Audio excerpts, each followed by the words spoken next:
Okay, 4.3, reflecting graphs and symmetry. And today's objective will be to reflect graphs and to use symmetry to sketch graphs. All right, this is pretty cool stuff and very, very important for you guys. We're developing your ability to visualize more complicated functions today. So, we're going to start off with a cute activity. Number 1. Part A, we're going to graph y equals x squared and then y equals the opposite of x squared, or negative x squared. So, y equals x squared is the parent function of all quadratic functions. And you should know what that looks like already. So I'm going to put a coordinate plane down here. And y equals x squared is simply a parabola opening upward with a vertex at the origin. There it is. Now, what do you think is going to happen to this y equals x squared if I change it to y equals the opposite of x squared? That's right. It's just going to reflect in the x-axis, meaning this parabola with a vertex at the origin is still going to have a vertex at the origin, but now it's going to open downward. So, the reflection in the x-axis right there it is right there, and there is y equals the opposite of x squared. And that's all that's going to happen. If I have a function, and then I graph the opposite of that function, we're going to take the function and reflect it in the x-axis. So let's look at B. Y equals x to the third plus 2x squared. Oh, great. Okay, now let's go back to chapter 2 when we were graphing polynomials, and to graph this cubic binomial right here, I would want to factor it. So do you guys see a common factor of x squared in both terms? Let's factor that out. And then x squared times what would give me x to the third? That would be an x. And then x squared times what would give us the 2x squared? Well, that would be a plus 2. Now, with these two factors, I see two roots. The first root I see is 0, and that's going to be a double root because the x is being squared. And then the second root I see, well, if I have a factor of x plus 2, then I have a root of negative 2. And that's going to be a single root. Now, let's think about where is this cubic going to start, in quadrant 3 or in quadrant 2? Well, the leading coefficient is 1, which is greater than 0. So I'm going to have to go from quadrant 3 to quadrant 1. All right, so we start down here in quadrant 3 and we think about our roots. The negative 2 is a single root, so I'm going to go right through it.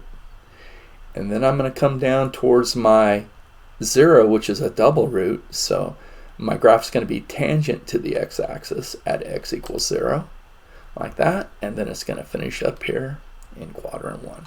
And there's a pretty good graph of y equals x to the third plus 2x squared.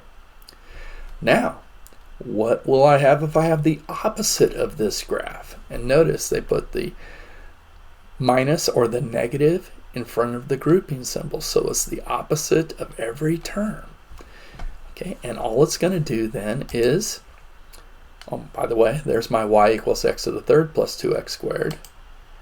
And the opposite is going to take this beautiful cubic right here and reflect it again in the x-axis. So what would that look like? Let's just reflect. And there it is right there. Y equals negative quantity x to the third plus 2x squared. So C, in general, how are the graphs of y equals f of x and y equals the opposite of f of x related?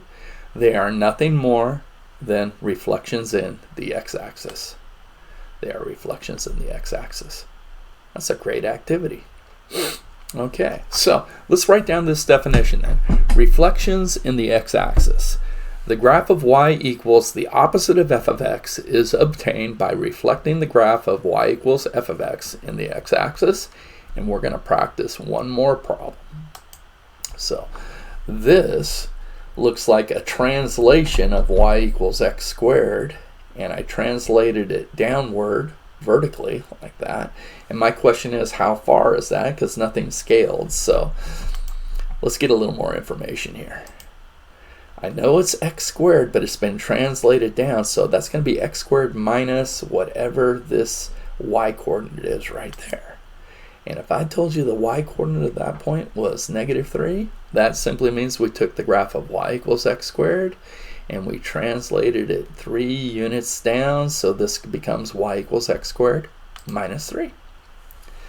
Now, by the way, with this equation, I could also get more information, the roots right here. What are the x coordinates of these zeros right here and right here? Well, let's think. When does x squared minus 3 equal 0? That would be when x squared equals 3, or when x equals plus or minus root 3. So this point right here would be a negative root 3. And this point right here would be a positive root 3. There we go. Now, let's reflect this in the x-axis. So let's do the graph of y equals the opposite of x squared minus 3. All right, and all that's going to do, you'll note that this point, 0, -3, the vertex, would become 0 plus 3 up here when I reflect, and the zeros will not change. So there it is right there, and that vertex up here now becomes 0, 3. And there we have it. Notice that each point xy on the original red graph becomes the point x, the opposite of y, on the reflected blue graph. And that's how the 0, -3, we knew would become 0, 3. Okay, activity number 2, part A. We're going to graph y equals x squared minus 1 and y equals the absolute value of x squared minus 1. And let's do those on the same coordinate plane so we can clearly see what's happening. All right, now again, y equals x squared minus 1. Well, the parent function would be y equals x squared, which is a parabola with a vertex at the origin. And that minus 1 is just going to translate that parabola 1 unit down. So my vertex would be down here at 0, -1. So there's a rough sketch of that right there. Now, what's the absolute value of that function going to look like? Well, you understand that absolute value is magnitude. It's distance from 0, right? So the positive branches on the original parabola y equals x squared minus 1 will not change at all. But where I am negative, that little branch right there, that part would be reflected in the x-axis up here. So y equals the absolute value of x squared minus 1 would look like that in blue. Pretty cool.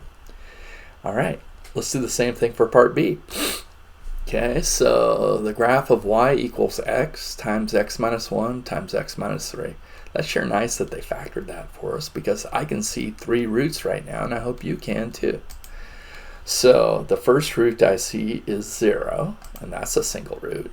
And then the factor x minus 1 would give me a root of 1, and that will be a single root.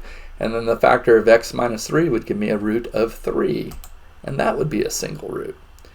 Now, if I expanded this, my leading term would be 1x to the third, so I know I'm going to work from quadrant 3 to quadrant 1. So again, and these are all single roots, so it's just going to do something like this. And this does not have to be perfect by any means, just a general sketch. There we go. All right, now, if I take the absolute value of this graph right here, what's going to change is the branches that are negative will be reflected in the x-axis. So it's going to look something like this. It'll be pretty cool. Come down here, and then this little dip, and then this is going to bounce up, and then there. There we go. Y equals the absolute value of x times the quantity x minus 1 times the quantity x minus 3 in blue. Very cool. So in general, how are the graphs of y equals f of x and y equals the absolute value of f of x related? Well, the negative portions of the graphs were reflected in the x-axis. So the negative parts are reflected in the x-axis. So let's go ahead and write down that definition. Reflections in the x-axis. The graph of y equals the absolute value of f of x is identical to the graph of y equals f of x when f of x is greater than or equal to 0, and is identical to the graph of y equals the opposite of f of x when f of x is less than 0. And let's practice that now one more time. So, your book's going to give you a lot of piecewise linear functions like this. So there's the function f. All right. Now, what would y equals the absolute value of f of x look like? Well, you have this negative v down here, and that's the only thing that's going to reflect in the x-axis. Everything else is going to be the same. So there you have it. Y equals the absolute value of f of x there in blue. Very cool. Oh, one more. Okay, and there's our friend y equals x squared minus 3. Now you know we're going to do y equals the absolute value of x squared minus 3. And that's going to take this portion of the graph that is negative and reflect that in the x-axis. The positive branches will stay right where they are. There you have it. Notice that the absolute value graphs do not dip below the x-axis, because if I take the absolute value of anything, it has to be greater than or equal to 0. All right, activity number 3, part A. Graph y equals 2x minus 1 and y equals 2 times the opposite of x minus 1. So let's put those two lines on the same plane and see what happens. So y equals 2x minus 1. Well, slope intercept, I've got a y-intercept of -1. I'll put that down about right there. And then I have a slope of 2, so I'm going to go up 2 and over 1, put a point about right there, and draw the solid line through those 2 points. And there's our sketch of y equals 2x minus 1. Now, y equals 2 times the opposite of x minus 1. Now I want you to think, on the previous examples, when we did the opposite of f of x, which is the opposite of y, we reflected in the x-axis. Now we're taking the function and making every x the opposite of x. Now I would conjecture then that that would reflect in the y-axis right here. And let's prove that. Okay, so this graph still has a y-intercept of -1 right there. But now that becomes a y equals -2x minus 1. So now I have a slope of -2. Well, when I had a slope of 2, I went up 2 and to the right 1. So if I have a slope of -2, could I go up 2 and then go to the left 1? Just like that. And that is my graph of y equals 2 times -x minus 1. And what happened? We reflected in the y-axis. It's a perfect reflection. All right, so let's do the same thing with a root function. Graph y equals the square root of x. Well, you should know that a root function is going to start at the origin, and it's just going to do a little hill, something like this. Okay, now, from what we have discovered, I would conjecture that y equals the square root of -x is going to take this root function and reflect it in the y-axis. So it's going to go this way. And there you have it. So in general, how are the graphs of y equals f of x and y equals f of -x related? Well, they are reflections in the y-axis. So let's write down the definition. Reflections in the y-axis. The graph of y equals f of -x is obtained by reflecting the graph of y equals f of x in the y-axis. And let's do a couple more examples here. So, oh great, the exponential function y equals 1.5 to the x power. Well, you should know that this exponential function has to have a y-intercept of 1. All right, and now since my base of this exponential is greater than 1, I know I'm going to have exponential growth, so this curve's going to work like this. We're going to have a horizontal asymptote at x equals 0, and we're going to be concave of, so something like that, very roughly. Okay, now you know what we're going to do. We're going to make the x the opposite of x. So y equals 1.5 to the negative x power. Okay, so if I take this exponential growth function and I reflect it in the y-axis, picture that reflection right now, okay, it's also now going to be exponential decay. Look, just like that. Oh, isn't that cool? All right, so notice that each point xy on the original red graph becomes the point, well, we made the x the opposite of x, so this is going to be negative xy on the reflected blue graph. So they can give you a problem like this. They can give you a point on y equals 1.5x, and you should be able to give me the corresponding point on y equals 1.5 to the negative x.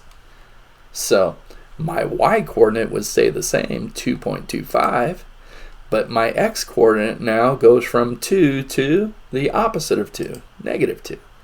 So notice that each point xy on the original red graph becomes the point the opposite of xy on the reflected blue graph. Let's do that one more time. All right, oh cool. So y equals the quantity x plus 3 squared. Well, this is a quadratic. The parent function would be y equals x squared. But this plus 3 is going to translate that parabola 3 units to the left. So the vertex is going to go from the origin 0, 0, 1, 2, 3 to a negative 3, 0 right there. And then I just draw my parabola right there with a vertex at the point negative 3, 0. Okay, now what if I take this x and I make it the opposite of x? So y now equals the opposite of x plus 3 squared, which most people would write that 3 minus x squared, by the way. But as soon as I see the opposite of x, I know I'm just going to take this parabola and I am going to reflect it in the y-axis right here. So the vertex would go from negative 3, 0 to over here, positive 3, 0. And let's put our parabola right there in blue. There we have it. This is cool. Okay, activity number 4.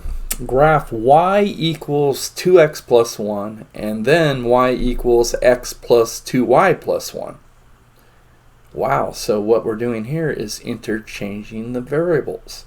Now, I want you to think back to advanced algebra and think, what happens when you interchange the variables in an equation? All right, so let's start with our y equals 2x plus 1, which is the line with a y-intercept of 1 and a slope of 2. Let's go up 2 over 1. There it is. Now, if I interchange the variables, all right, I'm actually going to get the inverse of this function. And an inverse is nothing more than a reflection over the line y equals x. So if I'm asked to do the graph where I interchange the variables, I always draw the line y equals x. Just like that. And now here's what I know. If I interchange the variables, then every point I see is going to reflect over this line y equals x. And if I have some coordinates like this 0, 1, I know I'm going to get a point right here. And I'm going to interchange those coordinates. So this is going to be the point 1, 0.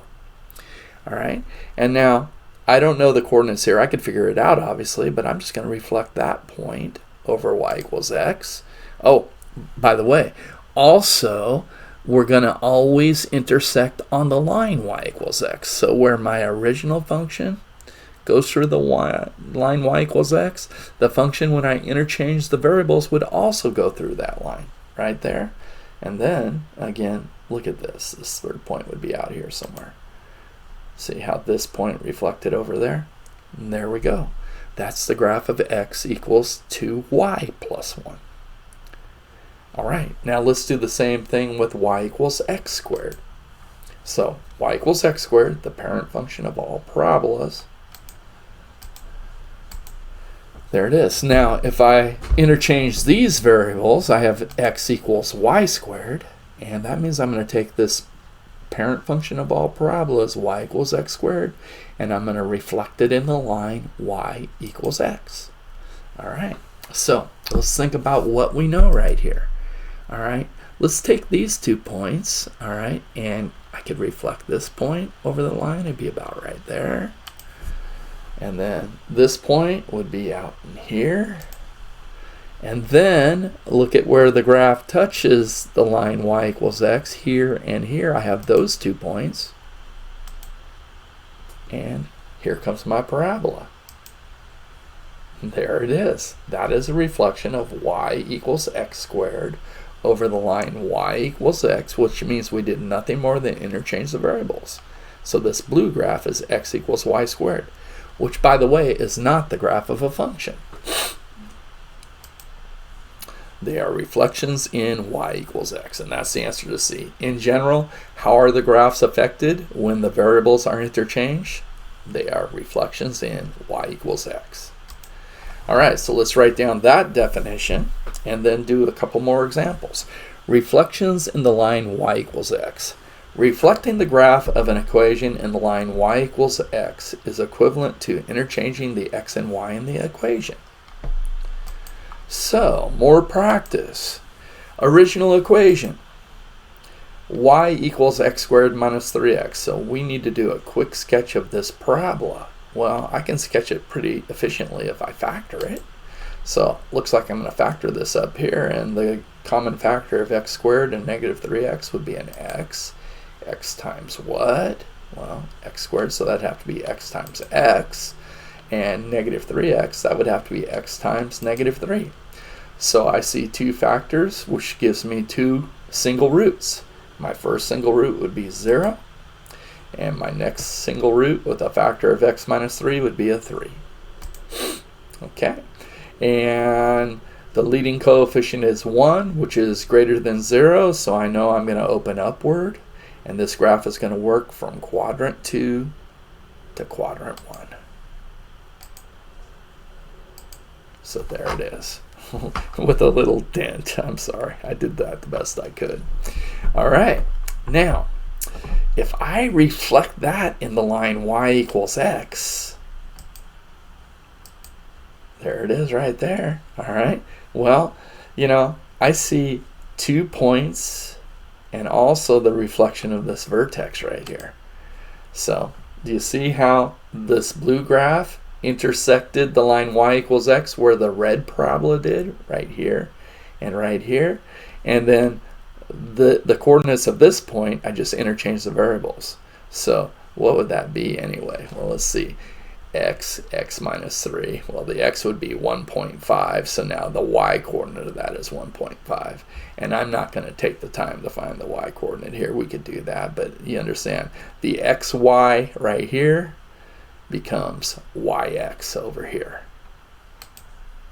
So, reflected graph in the altered equation, and that's x equals y squared and minus 3y, and there it is right there.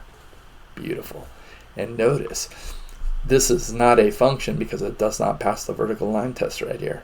All right, and if I have a graph that is not 1-to-1, that implies that this quadratic does not have an inverse.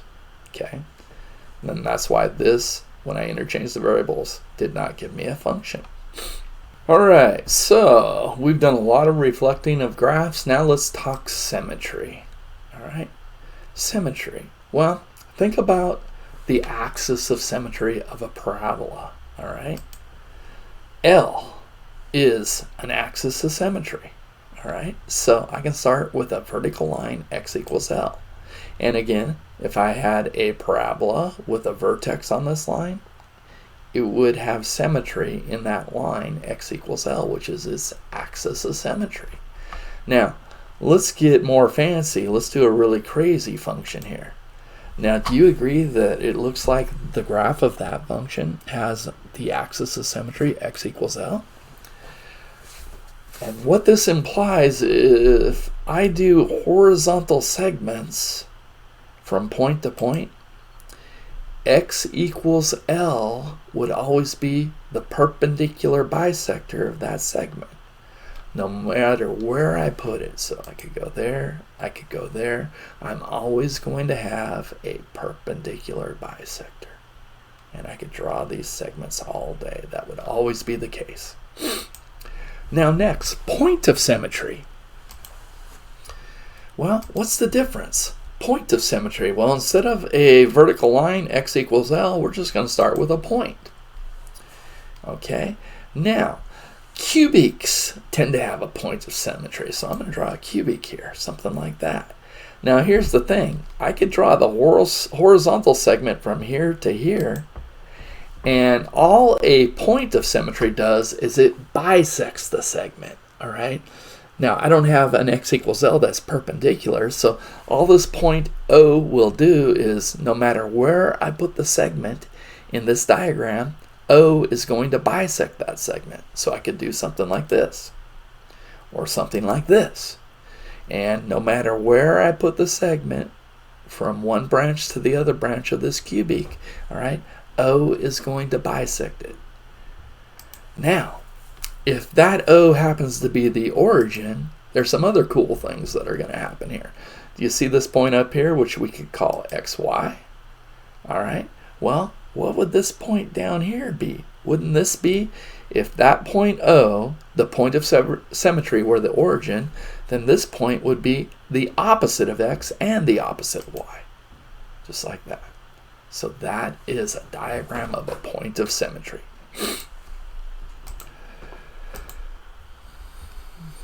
All right, a little more on symmetry then.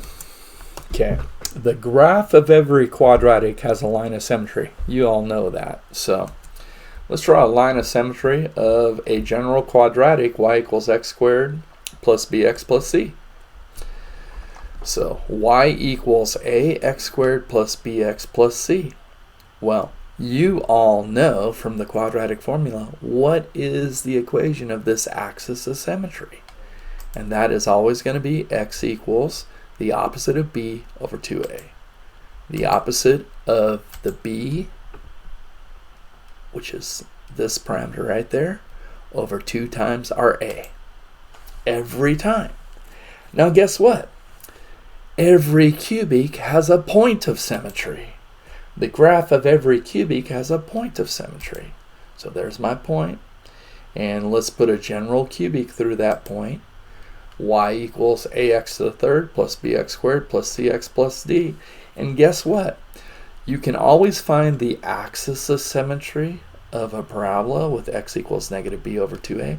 You can always find the coordinates of the point of symmetry of any cubic with this rule right here. And it's pretty similar. X equals negative b over 2a. This is going to be x equals negative b over 2a quadratic. Guess what? Cubic. 3a. Now, if they ask you for the coordinates, you find the x coordinate, negative b over 3a, and then plug that value into your cubic to find your y coordinate. Very cool. Alright, so let's talk about our type of symmetry and give an example for each. Because you're going to have problems, you're going to be given relations, and you're going to determine what kind of symmetry the relation may have. And I'll give you the test for every type of symmetry that we know right here. So, first, the test for symmetry in the x-axis. What does that mean? First, it means the point x and the opposite of y is on the graph whenever xy is. Testing an equation of a graph. In the equation, leave x alone and substitute the opposite of y for every y, and then do you get an equivalent equation? So here's the relation y squared x equals 1. So if I make every y the opposite of y, then I get negative y squared x equals 1. All right.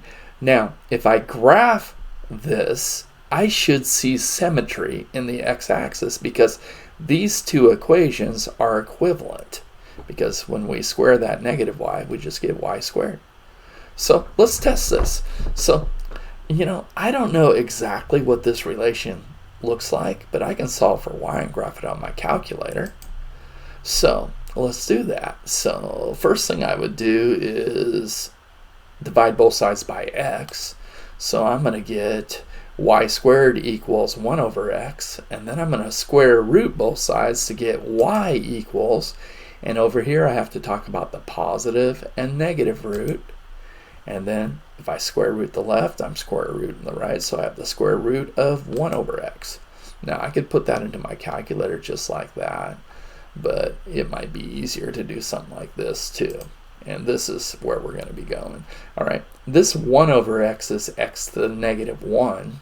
And if I take the square root of x to the negative 1, that's x to the negative 1 to the 1/2, or x to the negative 1/2.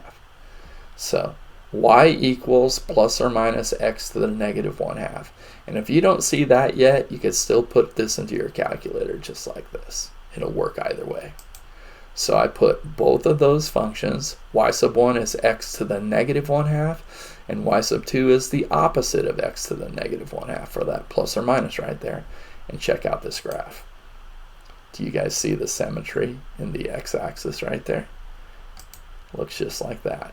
So I know that any point xy on the graph, there also has to be a point x negative y on the same graph. Now these are two different branches, but it is the same function right there caused by that plus or minus. And I just said function. It's actually not a function, it's a relation, because it does not pass the vertical line test. Okay, how about symmetry in the y-axis? The meaning, well, the opposite of x comma y is on the graph whenever xy is. So testing an equation of a graph. In the equation, substitute the opposite of x for x and leave y alone. Does an equivalent equation result? And you see that right here. Y equals x squared, our parent function of all parabolas. Well, if I make the x the opposite of x, when I square it, the opposite of x squared is x squared. So I'm going to have the same graph. So we all know what this one looks like. Our parent function of parabolas. And here's what I know. If a point xy is on this parabola, then because of the symmetry in the y-axis right here, I know this point over here, the coordinates would have to be the opposite of xy. Just like so. Now, how about symmetry in the line y equals x? Well, that means we're interchanging the variables. So our meaning, yx is on the graph whenever xy is. Here's your test. Testing an equation of a graph. In the equation, interchange x and y. Does an equivalent equation result? So let's look at this right here. If I have x to the third plus y to the third equals 1, and I interchange my variables, the x to the third becomes y to the third, and the y to the third becomes x to the third. But these are the same equations by the commutative property of addition. Order doesn't matter when we're adding. So if I graph this equation, I should see symmetry in the line y equals x. Now let's practice this with technology. So with our calculator, we need to solve for y. The first thing we do is subtract the x to the third power and then take the cube root. So I'm going to go to my calculator and go y sub 1 equals 1 minus x cubed, and then I need to take the cube root of that. So here it is right here. Y sub 1 is the cube root of 1 minus x cubed. So let's go ahead and graph that. Now, I thought this was supposed to have symmetry in the line y equals x, but that's close, not perfect. Why? Well, remember your calculator has a rectangular window, like negative 10 to 10 on the x-axis is right there, and then negative 10 to 10 on the y-axis is right here. That's a rectangular window. It has not been squared. So you have a z-square command on your calculator that can square your window. And when I did that, I have the perfect symmetry. And just to really highlight that, how about I add y equals x to this graph? So let's make y sub 2 equal to x. And when I put that y equals x on the graph, there it is right there. And do you all see the perfect symmetry in the line y equals x right there? Beautiful. So, rough sketch of this graph over here by hand. There's my y equals x, and the graph of x to the third plus y to the third equals 1. It looks just like that. We have symmetry in the line y equals x, which means if the point xy is on the graph, all right, then the point up here would be yx. There it is. All right, now let's talk about symmetry in the origin in our tests. So the meaning, if I have symmetry in the origin, then the opposite of x, comma, the opposite of y is on the graph whenever xy is. Testing an equation of a graph. In the equation, substitute the opposite of x for every x and the opposite of y for every y, and then does an equivalent equation result? So let's look right here at our y equals x to the third, which is the parent function of all cubic functions. I hope you all know what that looks like. We can do this without a calculator.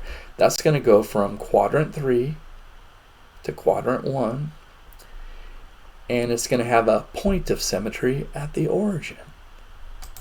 Just like that. Beautiful. Now, here's my check right here. If I make this y the opposite of y, and I make this x the opposite of x, do I have an equivalent equation? Well, that would be negative y equals, I could bring this negative out, negative x cubed, and then multiply the equation by negative 1 and be right back at y equals x cubed. So it does. So we knew this was going to happen.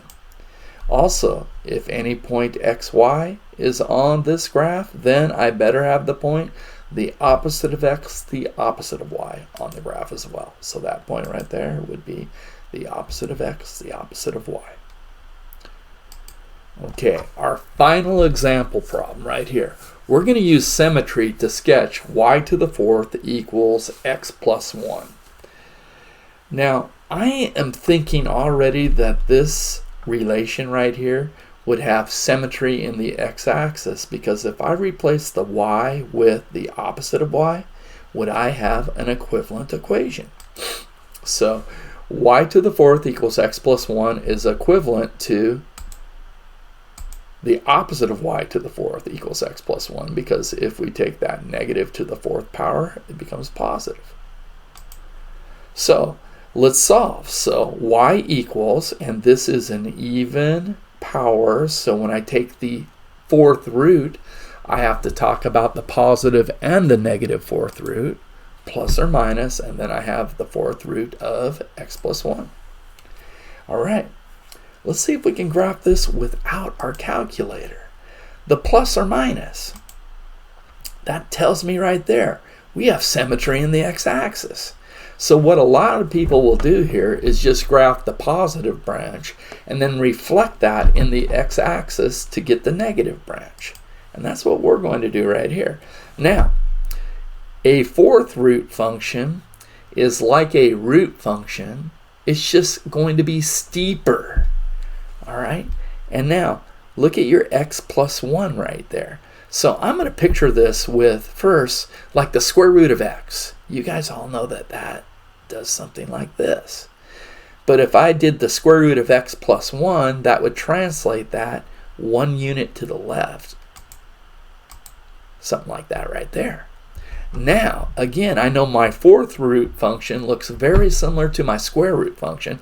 It's just going to be a little steeper right here. Something like that. All right, well, very good. Now, that is y equals positive fourth root of x plus 1. The negative just takes this branch and reflects it in the x-axis to get the rest of the graph. So, y equals plus or minus the fourth root of x plus 1, or my original y to the fourth equals x plus 1 is going to look like that branch. And then let's reflect this in the x-axis to get the other branch. And there we have it. And that, by the way, is not a function. So your problems are 4.3, 1 through 15 odd, 21, 23, and then 28 through 31. And I will make sure I have even answers posted on our Google Classroom. You all have a great day.